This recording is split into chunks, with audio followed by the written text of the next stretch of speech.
your learning abilities can be unlimited. He jumped in there with both feet, took to it like a duck to water, and really passed all his tests with flying colours, and did become an excellent pilot. Flew the C-5s regularly for several years, and during that time he applied to the major airlines and eventually did land a job with American Airlines.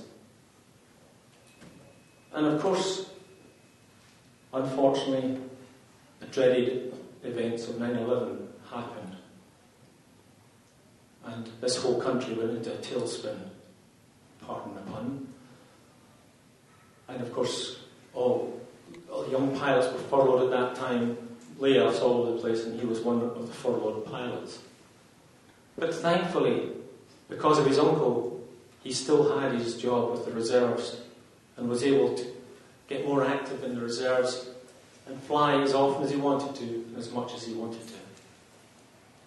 Finally, he felt he wanted to become closer to home and back to North Carolina, and he transferred down to Seymour Johnson and started flying the tankers.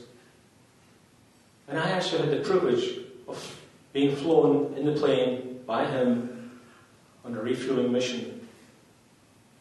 As at Seymour Johnson, they allowed small business owners to go every few months and take this trip and experience what it's like to go up in these tankers and have the jets come under and the boom go down and do a refueling exercise.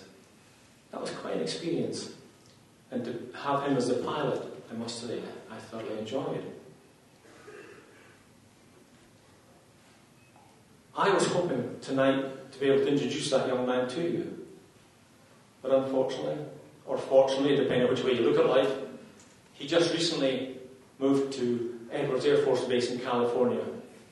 Still flying tankers, and will be there for 3 or 4 years. Whether he ever goes back to the American Airlines, I have no idea.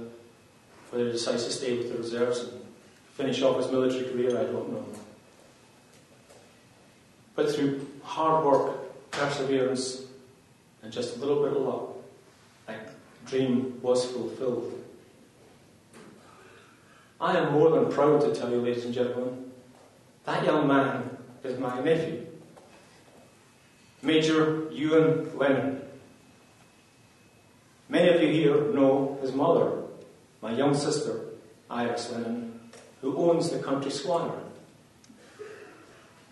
And from that day, so many years ago, 1973, standing in Penn Station with her family, her children and her dog, and her worldly possessions around her, she too has accomplished many, many great things.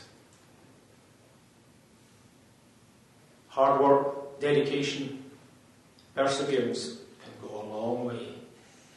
If any child you ever know wishes to accomplish something, please, please encourage them all the way. You never know what they can do.